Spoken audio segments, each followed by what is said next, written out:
Hello viewers, Trump শিবিরে cyber হামলা অভিযুক্ত 3 ইরানি। মার্কিন প্রেসিডেন্ট পদপ্রার্থী ডোনাল্ড ট্রাম্পের প্রচার শিবিরে ইরানের কথিত হ্যাক অ্যান্ড লিক হামলা চালানোর দায়ে 3 ইরানিকে অভিযুক্ত করেছে মার্কিন বিচার বিভাগ।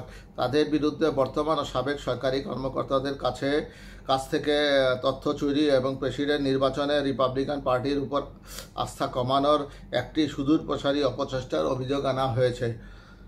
ইরান ছাড়াও চীন ও রাশিয়ার বিরুদ্ধে হ্যাকিংয়ে সংশ্লিষ্টতার অভিযোগ রয়েছে। রবিবার 29 সেপ্টেম্বর মার্কিন সংবাদ মাধ্যম ওয়াশিংটন পোস্ট এ খবর প্রকাশ করেছে। আদালতের তথ্য মতে গত মে থেকেই হ্যাকাররা নির্বাচনের সঙ্গে জড়িতদের ব্যক্তিগত অ্যাকাউন্ট হ্যাক করতে শুরু করেন। শুক্রবার বিচার বিভাগের সদর দপ্তরে অ্যাটর্নি জেনারেল মেরিক গারল্যান্ড সতর্ক করে বলেছিলেন, প্রেসিডেন্ট নির্বাচনের বছর ধ্বংসাত্মক বিপর্যয় ঘটানোর অপচেষ্টাকারী কয়েকটি বিদেশি দেশের মধ্যে অন্যতম ইরান। অপর দেশ দুটি হলো চীন ও রাশিয়া।